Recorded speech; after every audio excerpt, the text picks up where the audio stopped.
This is one of those stories that is almost too hard to believe. The unimaginable force of a virus and the unimaginable force of the boy who fought it. 13-year-old Tyler Preston. He initially presented obviously quite sick. He had low blood pressure, when unable to keep his blood pressure up, and ill. He had a large rash on as well.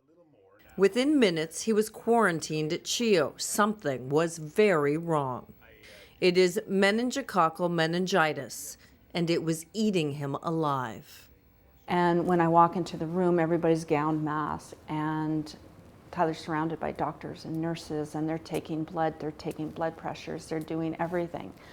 And I'm what's going on? You know, and oh, this is terrible, this is getting worse and progressively worse. And it got much worse.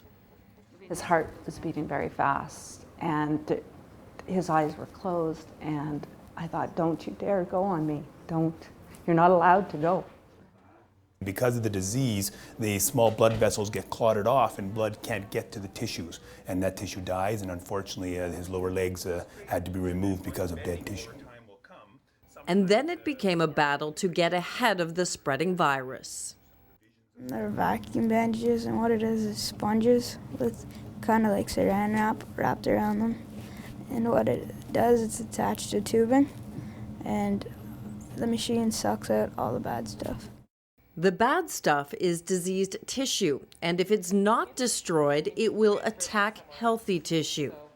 In his case, Tyler lost essentially all the skin on his lower legs, so it used to be no skin at all, sort of down to the muscle, and we've, over time, taken more and more skin from his belly and put it on his legs. When it did stop spreading, he needed to pick up the pieces, missing 2 legs and having a badly damaged hand. He doesn't complain. He even goes to school at CHEO. Tyler has, from the very beginning, he couldn't wait to get in here, take part in a normal activity. There were times when I could tell that, he wasn't feeling great, but he was like, no, I'm going to be here for my hour. And he's a great example even to the rest of the class. After so much suffering, so many painful skin grafts, getting his body to bend and move is excruciating, but necessary. I'd say right now the one that I think is the worst is probably my arm, because my fingers don't work as good, but I mean my legs, I'm bending them and I'm moving them, but I can barely move my arm, so. As far down as you can go. Pull it down harder, bring it down. He's really, he's coming along, and I think his personality is going to definitely be his strength that's going to take him through all of this. What has helped Tyler get through this horrific fight is the Army Cadet program. He's proud to be a cadet. His captain visits twice a week.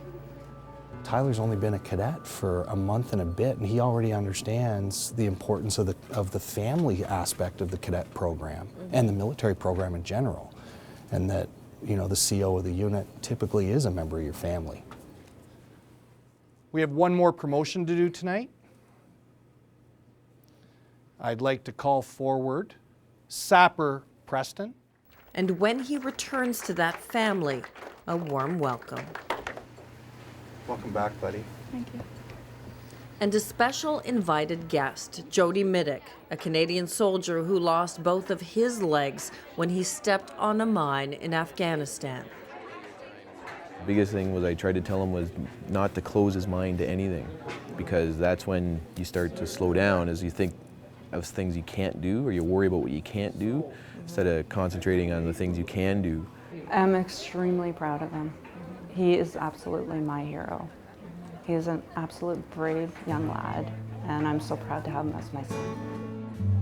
And from another hero, a Canadian hero, a special gift, the compass he was carrying in Afghanistan when he lost his own legs. They both survived against the odds. Heroes who fought for their lives and won.